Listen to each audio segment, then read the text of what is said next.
ओम शांति। आज की तारीख है 7/12/2022।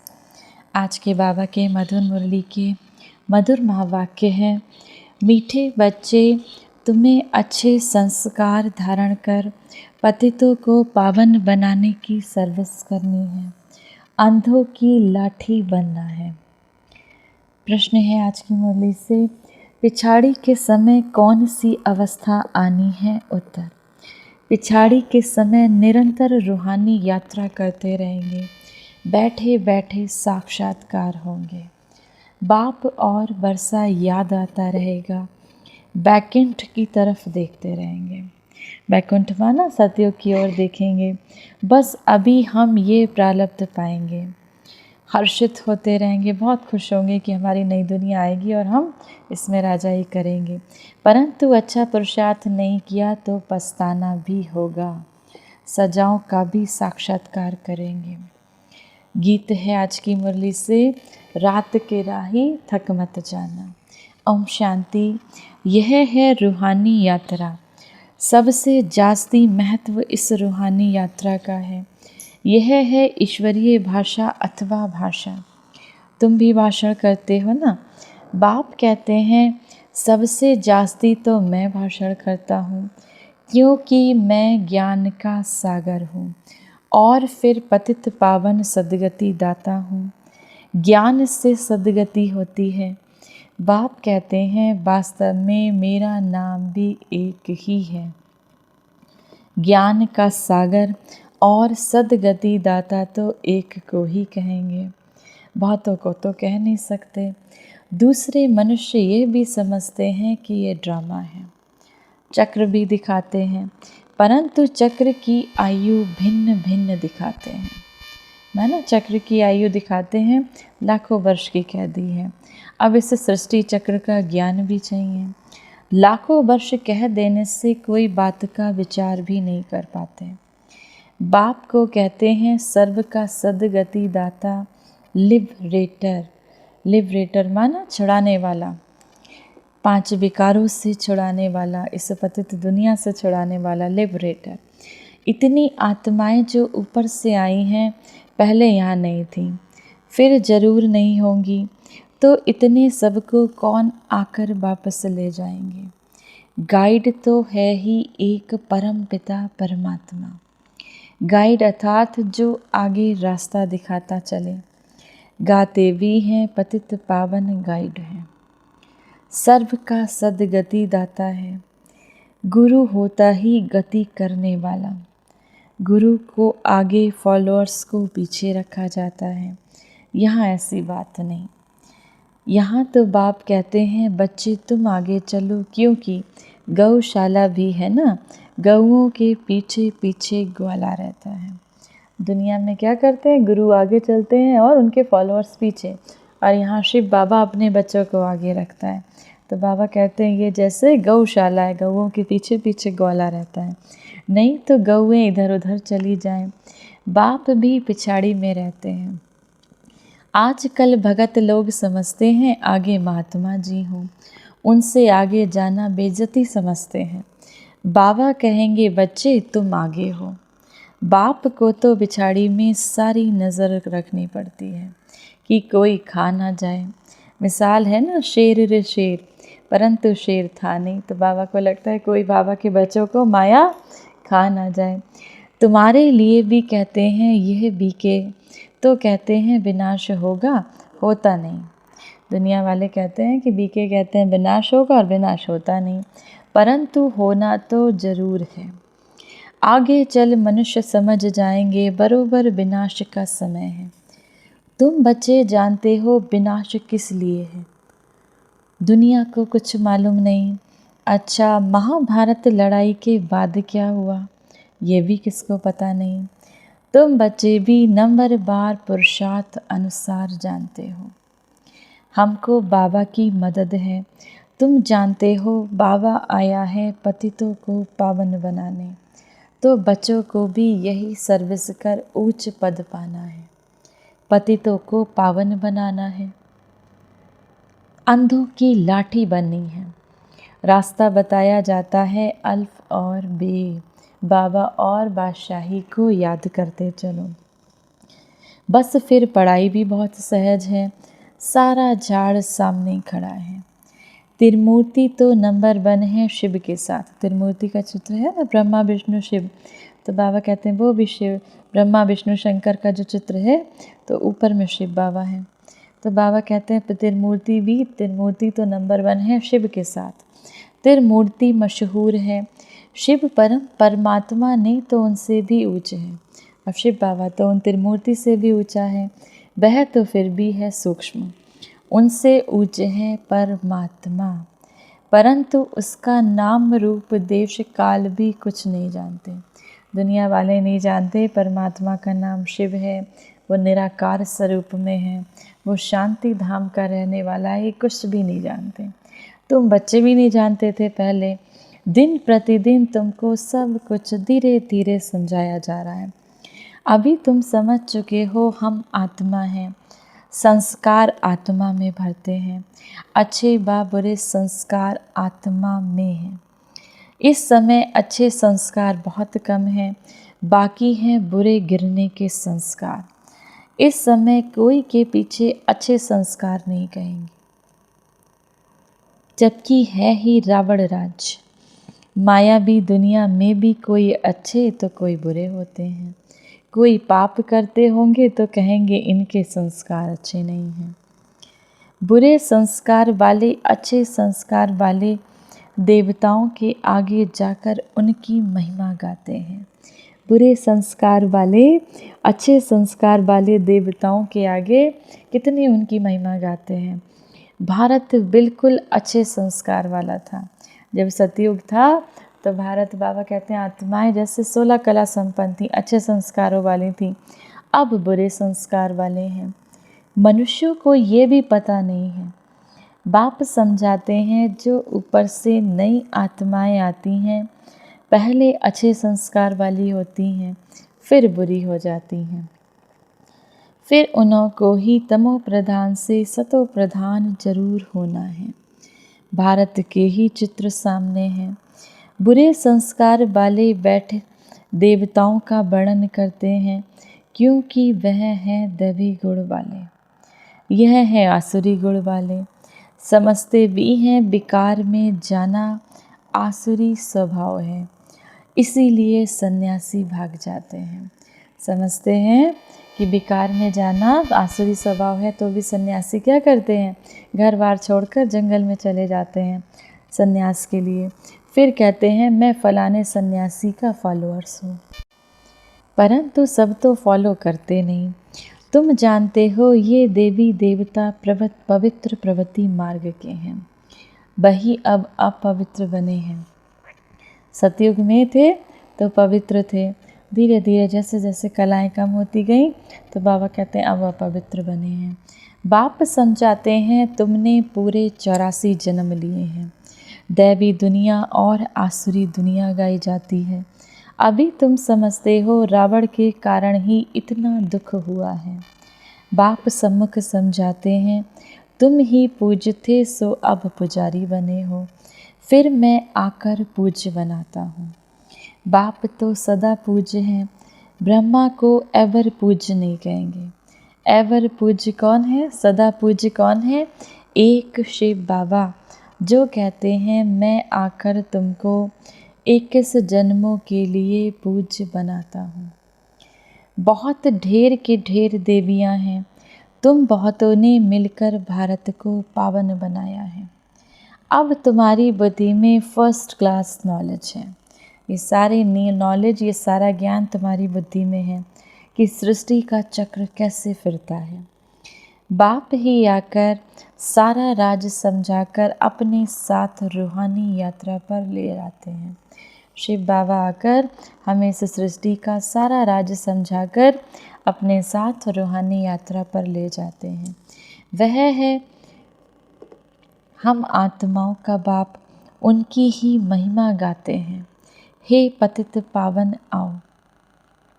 बहुत मनुष्य समझते हैं कि आत्मा पतित होती है, कई बार फिर नहीं भी समझते हैं। बुरे व अच्छे संस्कार आत्मा में ही हैं, आत्मा ही दुख उठाती है। तो बाप समझाते हैं बच्चे सर्विस करो, पाप आत्माओं को पावन बनाने की सर्विस करो, उनको पुण्य आत्मा बनाओ। भारत का गायन है कि भारत जैसा पुण्य आत्मा और कहीं है नहीं। शिव पर बलि भी भारत में चढ़ते हैं, परंतु अर्थ नहीं समझते। समझते थे हम शिवपुरी मुक्ति धाम में चले जाएंगे। ऐसे नहीं कि सेकंड में उन्हों को मुक्ति मिलती है। हाँ, जो पाप किए हैं उनसे मुक्ति मिलती है, बाकी वापस स्वीट होम तो कोई जा नहीं सकते। स्वीट होम है माता पिता का घर, स्वीट होम है बाबा कहते हैं अभी जो भी पाप किए हैं उनसे मुक्ति मिलती, बाकी अभी अपने स्वीट होम माना परम धाम जा नहीं सकते। मनुष्य तो कुछ भी नहीं जानते, अंधश्रद्धा से सिर्फ ईश्वर कह देते हैं। जब ईश्वर एक है फिर माता पिता क्यों कहते हो? वह तो रचता तो जरूर माता भी होगी। अब शिव बाबा रचता है तो बाबा कहते हैं जरूर माता होगी, नहीं तो कैसे रचेंगे। तुम मात पिता हम बालक तेरे, तो बालक जिस्मानी ठहरे ना, तो शिव बाबा ब्रह्मा मुख द्वारा तुमको अपना बनाते हैं। इनमें प्रवेश कर तुम बच्चों को, हम सब बच्चों को बाबा ब्रह्मा बाबा के तन में प्रवेश कर अडॉप्ट करते हैं, माना हमको गोद लेते हैं। अभी तुम बाप द्वारा सम्मुख सुन रहे हो, फिर 5000 साल बाद फिर यही ज्ञान सुनोगे। अभी आप सुन रहे हो, फिर 5000 साल के बाद फिर बाबा का इस ज्ञान को सुनोगे। अभी जो तुम लिख रहे हो वह सब खत्म हो जाएगा, फिर ये बातें बताए कौन? समझो, कोई नीचे से पुराने कागज आदि निकालते हैं जिसमें शास्त्र बैठ बनाते हैं, फिर भी भक्ति मार्ग वाले वही शास्त्र निकलेंगे, कोई नए नहीं बनाए हैं।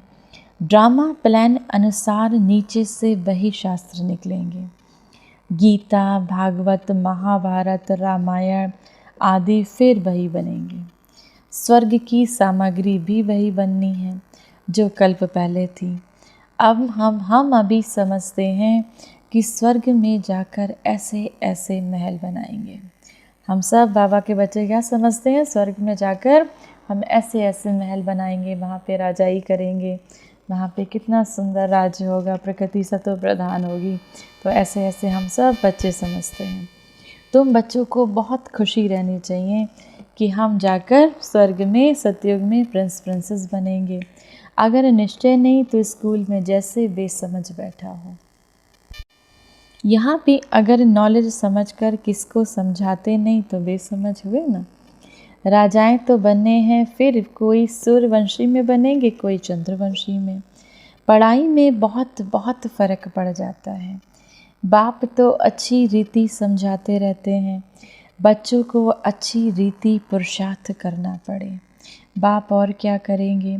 समझाएंगे रूहानी यात्रा पर रहो, और कुछ नहीं समझा सकते तो चित्रों पर समझाओ। बाबा कहते हैं, बाबा समझाते हैं, बाबा क्या करेंगे? समझाएंगे रूहानी यात्रा पर रहो। और कुछ नहीं समझा सकते तो चित्रों पर समझा सकते हो किसी को। ये भी देखते हो जिनको समझाते हैं वह तीखे हो जाते हैं। कभी कभी ऐसा होता है बाबा का ये ज्ञान जिसको समझाओ वो आपसे भी ज़्यादा तीखे निकल जाते हैं। और धर्म वाले भी आते हैं। बाबा ने साक्षात्कार तो पहले ही कराया है कि इब्राहिम, बौद्ध, क्राइस्ट भी आएंगे। ये सब समझने की बातें बिल्कुल ही सहज हैं। सृष्टि चक्र को समझना बहुत सहज है, मुश्किल बात है बाप की याद में रहना। पवित्र भी बन जाएं, डिफ़िकल्ट है रूहानी यात्रा जिसमें थक जाते हैं। सबसे मुश्किल है बाबा कहते हैं, बाबा को याद करना रूहानी यात्रा जिसमें बच्चे थक जाते हैं। अगर सारा दिन याद ठहर जाए फिर तो जैसे कर्मातीत अवस्था हो जाए, माना एक बाबा दूसरा न कोई। स्कूल में पास तो तब होंगे जब रिज़ल्ट निकलेगी। मुख्य है रूहानी यात्रा की बात। रूहानी यात्रा ये अक्षर बहुत अच्छा है।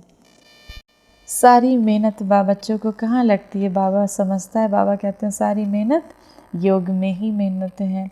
हठ योग सिखलाने वाले तो बहुत हैं, परंतु तुम सब बच्चों का क्या है ये रूहानी योग, तुम्हारे सिवाय और कोई समझा नहीं सकते। इस राजयोग से ही मनुष्य पतित से पावन हो सकते हैं। ये योग बाबा और तुम बच्चे ही सिखला सकते हो। भारत में जब सभी सुनेंगे तो कहेंगे हमारा योग ठीक है और सभी झूठे योग हैं। बाहर में भी बच्चों को जाना तो है ना, इस योग को कोई जानते नहीं। बाबा जो ये राजयोग सिखलाते हैं तो बाबा कहते हैं इस योग को कोई जानता नहीं। उनका है सन्यासियों क्या है हठ योग, यह है राजयोग। भगवान उवाच है मैं तुमको राजयोग सिखलाता हूँ। दुनिया के मनुष्य तुमको हठ योग सिखलाते हैं। अब भगवान कौन? श्री कृष्ण ने योग से इतना ऊंचा पद पाया। अब श्री कृष्ण की आत्मा ने भी इस राजयोग के द्वारा सतयुग में इतना उच्च पद पाया। भगवान तो ऊंच से ऊंच निराकार है, तो बीज और झाड़ का ज्ञान भी बहुत सहज है, बाकी याद में नहीं रह सकते। झाड़ आदि का राज्य बहुत सहज है, किसको समझाना। बच्चे बहुत अच्छी रीति समझाते भी हैं, बाकी योग में मेहनत है। सारी मेहनत किस में है? योग में। घड़ी घड़ी एक दो को सावधानी देते रहो तो भी अहोभाग्य। समझते हैं सहज भी है तो मुश्किल भी है। बहुत फेल होते हैं, इसीलिए कहते हैं हमको योग में बैठाओ। हमको शांति पसंद आती है। शांति का नाम सुना है ना? कोई कहते हैं निष्ठा में हमको शांति मिलती है, यह भी गपोड़ा है। आधा घंटा योग में बैठकर चले गए, वह कोई शांति नहीं, वह तो थोड़े समय की शांति हो गई। शांति तब मिल सकती है जब गृहस्थ व्यवहार में रहते पवित्र बनकर रूहानी यात्रा पर रहें। गृहस्थ व्यवहार में रहते पवित्र बनकर रूहानी यात्रा पर रहें। ऑफिस में बैठे, घर में बैठे यात्रा करते रहें, माना बाबा को याद करते रहें। जो अवस्था तुम्हारी पिछाड़ी में आनी है, बैठे बैठे साक्षात्कार करते रहेंगे। बाप और बरसा याद आता रहेगा, बैकुंठ देखते रहेंगे। बस अभी हम ये प्रारब्ध पाएंगे। पिछाड़ी में भी बहुत साक्षात्कार होंगे, अंत में बहुत साक्षात्कार होंगे, फिर बहुत पछताएंगे जब देखेंगे फलाने फलाने क्या बनते हैं और हम क्या बनते हैं। सजाएं भी बहुत खाएंगे। बाप कहेंगे हम तो तुमको समझाते रहे, अब तुमने समझा नहीं। बाबा बच्चों को फिर उलहना देंगे उस समय, हमने तो तुमको बहुत समझाया पर तुम ही नहीं समझे। सिवाय प्रूफ किसको सज़ा मिल नहीं सकती। साक्षात कराकर फिर सज़ा देते हैं। बाबा प्रूफ के साथ सज़ा देते हैं कि तुमने ये गलती की, तो बाबा कहते हैं साक्षात्कार करा के सज़ा देते हैं। तो बच्चों को अच्छी रीति समझाया जाता है। अभी पुरुषार्थ नहीं करेंगे तो कल्प कल्प ऐसा ही ढीला पुरुषार्थ होगा। अभी तुम समझ सकते हो हमसे फलाने उच्च पद पाएंगे। सर्विस का बहुत शौक है, कोई आए तो रास्ता बताएं, इतना हर्ष रहता है। डूबे हुए को पार कराना है। तैरने वाले जो होते हैं वह छट कूद पड़ते हैं, गाते हैं नैया मेरी पार लगा दो। तो बाबा कहते हैं किसी को सर्विस का शौक़ रहना चाहिए कि कोई भी आए तो उसको रास्ता बताएं, डूबते हुए को पार लगाना है। बाप हमको सच्चा रास्ता बता रहे हैं। अब हमको भी क्या फरमान मिला है, कोई भी आए तो उसको अपना लक्ष्य बताना है। बाकी ये शास्त्र आदि सब भक्ति के कल्ट हैं। पतित पावन एक शिव बाबा ही है जो आकर हमको गीता का ज्ञान सुनाते हैं। श्री श्री 108 ये रुद्र अर्थात शिव निराकार की माला है। निराकार आकर पढ़ाते हैं। यह कोई शास्त्र का ज्ञान नहीं है, हमको तो बाप ज्ञान सुनाते हैं। ये सारी महिमा किसकी है? शिव बाबा की। ज्ञान का सागर भी वो है। ऐसा समझाना चाहिए जो वह कोई बात बीच में कर ना सके। हम बेहद के बाप से पढ़ते हैं, सर्व का सद्गति दाता वह शिव बाबा है। इस पर जोर देना चाहिए। नहीं समझते तो छोड़ दो, बोलो तुम देवता धर्म के हो ही नहीं। माना बाबा कहते हैं अगर कोई नहीं समझता तो छोड़ दो, उनसे कहो तुम माना तुम देवता धर्म के हो नहीं, इसीलिए इतना समझाने के बाद भी नहीं समझते, यह रास्ता छोड़ दो। परंतु समझाने की हिम्मत चाहिए। सन्यासी भी कोई कोई आ जाते हैं, आगे चल वृद्धि को पाएंगे। कुंभ मेले पर भी कितने ढेर आते हैं स्नान करने। दिन प्रतिदिन भक्ति भी तमो प्रधान होती जाती है। इसको फॉल ऑफ पॉम्प कहा जाता है। यह भी एक खेल है जिसमें दिखाते हैं दुनिया विनाश कैसे होती है। अभी उनकी पॉम्प है। तुम बच्चों को नशा रहना चाहिए कि बाबा हमको पढ़ाते हैं। अभी तो उनका बाबा कहते हैं उनका पॉम्प है। बाबा हमको सुख धाम का रास्ता बताते हैं। शिव बाबा हम सब बच्चों को सुख धाम का रास्ता अगर हम औरों को रास्ता ना बताएं तो फिर बाबा के बच्चे कैसे कहलाएं। तो हम बच्चे कहलाने के अधिकारी ही नहीं रह जाते। उल्टी चलन से इज्जत गवा देते हैं। बहुत बच्चे समझते हैं हम पाप करते हैं, बाप को थोड़ा ही मालूम पड़ता है। अरे भक्ति मार्ग में भी मुझे सब मालूम पड़ता है, तब तो तुमको फल मिलता है। बाप को तो तरस पड़ता है, बच्चे अभी तक छिपा कर भूले करते रहते हैं। बाबा को ऐसे बच्चों पर बहुत तरस पड़ता है जो अभी तक छिपा कर भूले करते रहते हैं, समझते नहीं। अच्छा, मीठे मीठे सिकी लदे बच्चों प्रति माता पिता बाप दादा का याद प्यार और गुड मॉर्निंग। रूहानी बाप की रूहानी बच्चों को नमस्ते। हम सब रूहानी बच्चों के रूहानी माता पिता बाप दादा को याद प्यार गुड मॉर्निंग और नमस्ते। धारणा के लिए मुख्य सार है। पहला, रूहानी यात्रा पर रहने के लिए 1-2 को सावधान करते रहना है। कर्मातीत अवस्था में जाने के लिए सारा दिन याद में रहने की मेहनत करनी है। बाबा ने कहा है ऑफिस में, घर में, जैसे भी हो चलते फिरते बाबा की याद में रहने की मेहनत करनी है। दूसरा, कोई भी उल्टी चलन नहीं चलनी है। सबको सुख धाम का रास्ता बताना है। सर्विस का बहुत बहुत शौक़ रखना है। वरदान है आज की मुरली से, संकल्प से भी मेरेपन की मैल को समाप्त कर बोझ से हल्का रहने वाले फरिश्ता भव। मेरेपन का विस्तार ही बोझ है। कोई भी मेरापन, प्यार, मेरा स्वभाव, मेरा संस्कार, मेरी नेचर कुछ भी मेरा हो तो माना बोझ है, और बोझ वाला उड़ नहीं सकता, फरिश्ता बन नहीं सकता। संकल्प में भी मेरेपन का भान आया तो समझो मैले हो गए। किसी भी चीज़ पर मैल चढ़ जाए तो मैल का बोझ हो जाएगा। तो सब बोझ बाप हवाले कर मेरेपन के मैल को समाप्त करो तो फरिश्ता बन जाएंगे। स्लोगन है आज की मुरली से, हर परिस्थिति में फुल पास होने के लिए होने वाले ही मैं मास्टर सर्वशक्तिमान आत्मा है। जो हर परिस्थिति में कहते हैं ना, मैं मास्टर सर्वशक्तिमान आत्मा हूँ। तो कौन है वैसी आत्माएं मास्टर सर्वशक्तिमान? जो हर परिस्थिति में फुल पास होती हैं। तो आज की मुरली से हम सब सम्मान का अभ्यास करेंगे। मैं मास्टर सर्वशक्तिमान आत्मा हूँ। बाबा के बच्चे बनकर फुल पास होकर हर परिस्थिति में, चाहे कैसी भी हो, सम हो या विषम हो, फुल पास होकर दिखाएंगे। अच्छा, ओम शांति।